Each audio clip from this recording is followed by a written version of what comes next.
rolando. Chega aí, pessoal. Chegar na live.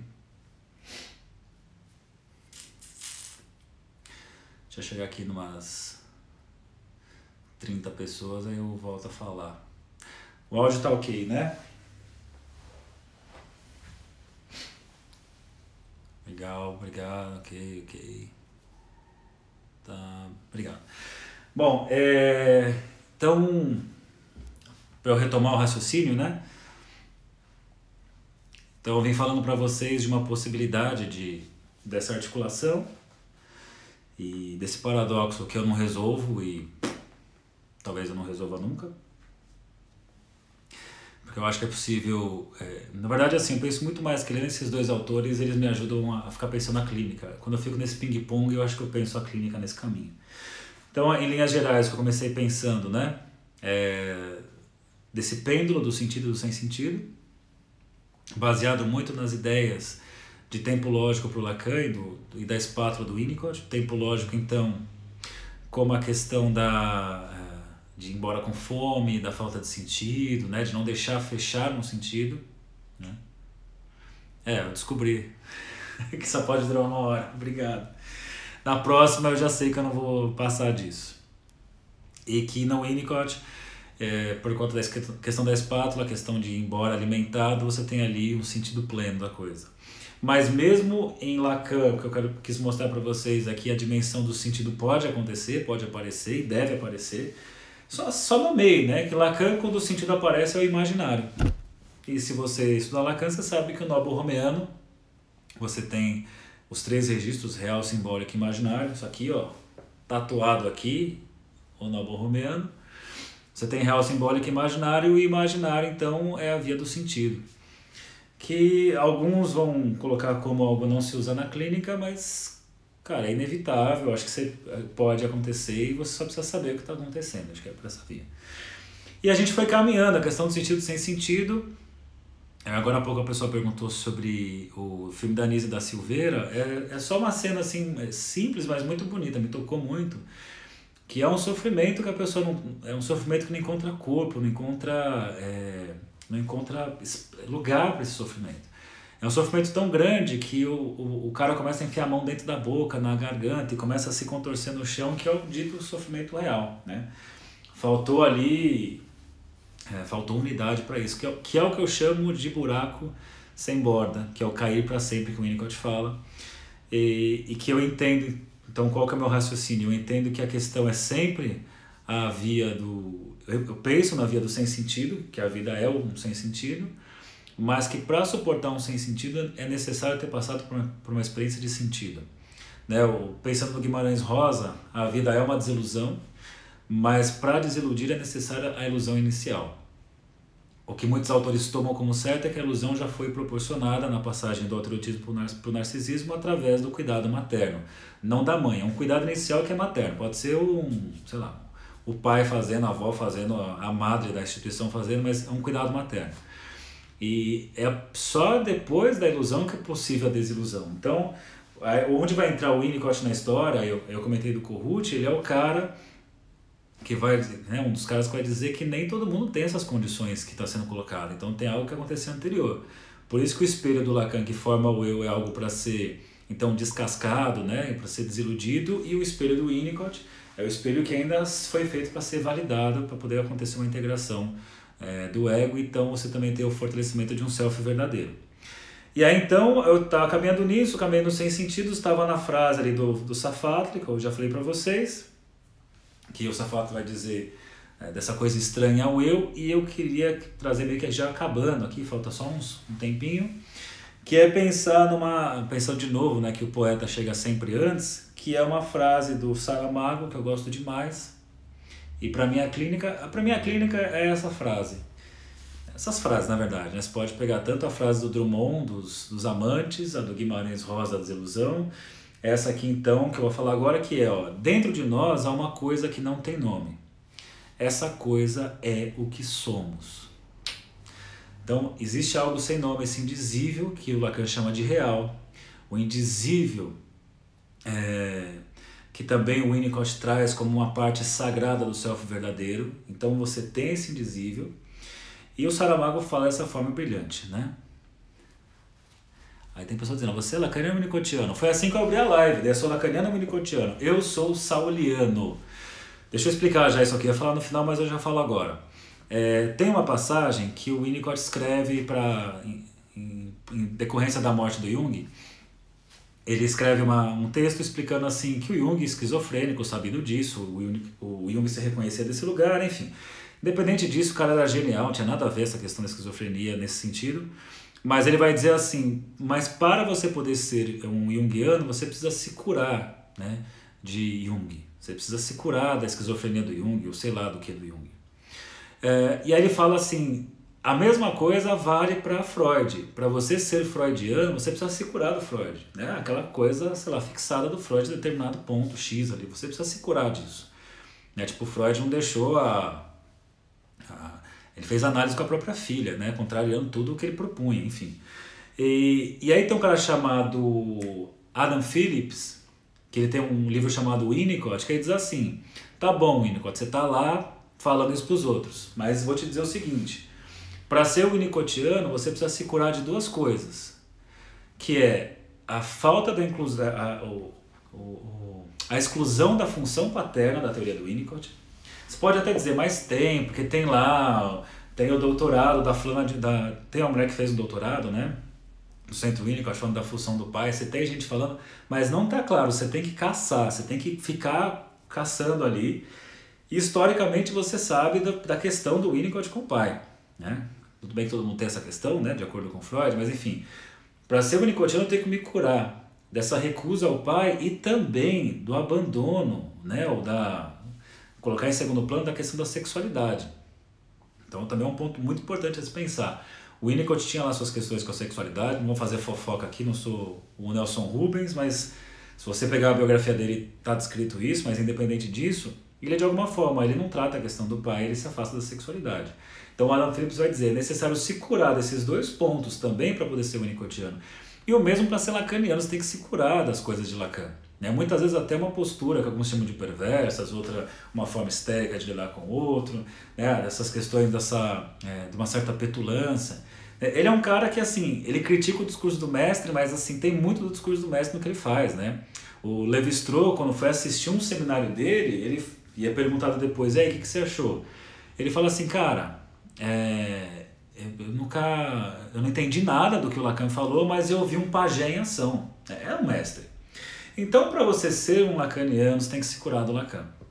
Então, eu acho que o grande problema é quando os analistas acham que são Lacan, acham que são Winnicott, acham que são sei lá o quê, né?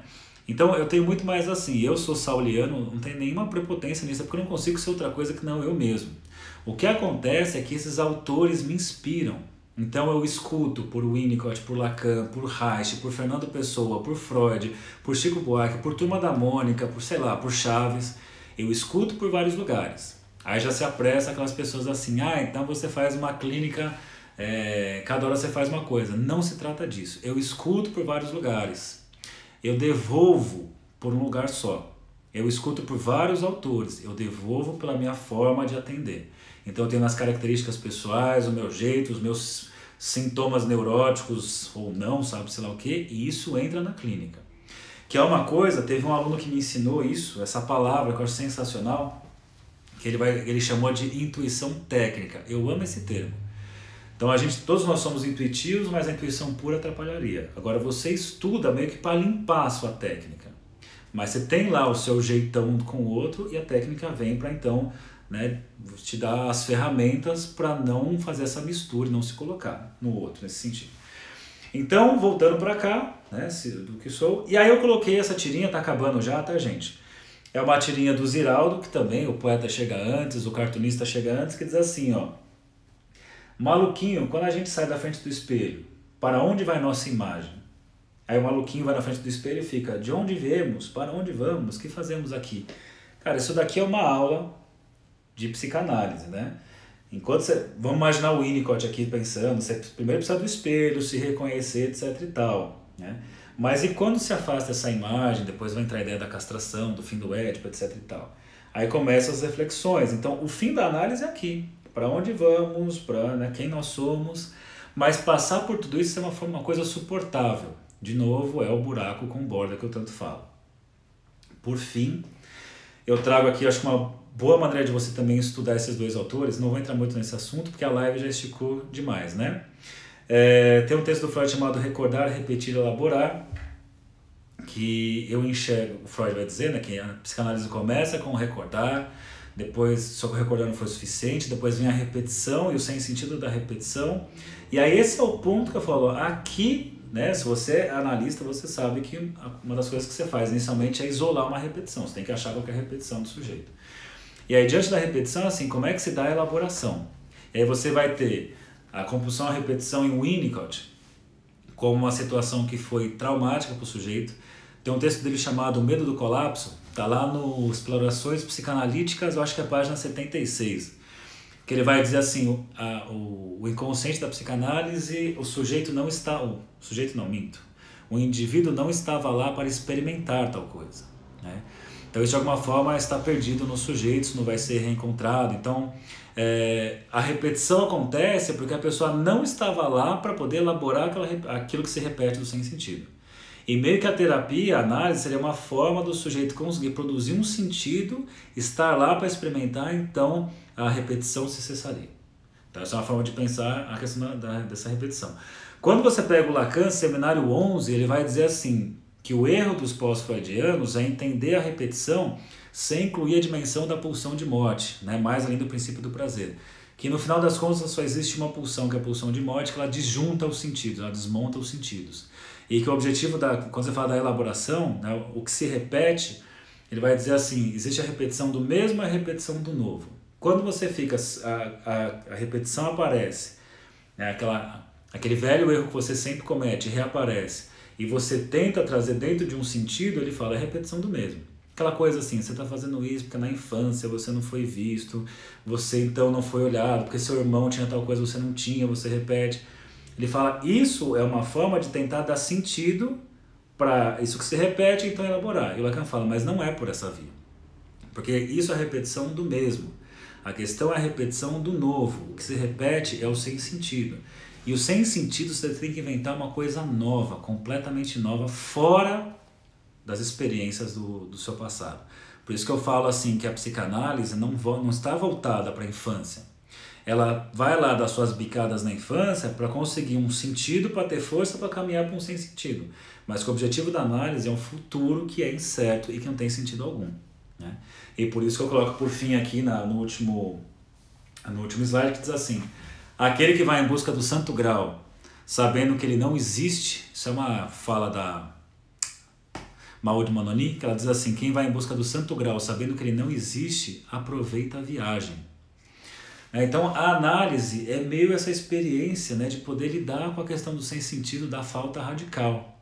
E quando você sabe que não tem onde chegar, não tem objeto ao final, não tem santo grau, ao invés de passar a vida correndo desesperado para chegar nesse lugar que não vai existir, se eu sei que não existe, então eu vou aproveitar o caminho. Que também uma forma de pensar isso é a diferença do viajante e do turista, né? O turista sabe exatamente para onde vai, ele compra lá o pacote da CVC, ele vai em tal lugar, ele vai lá para a França, ele vai para a Torre Eiffel, ele fazer o mesmo percurso que todo mundo faz, ele sabe onde ele vai, que dia que vai, onde vai estar no segundo dia, no terceiro, quando é que volta, etc e tal.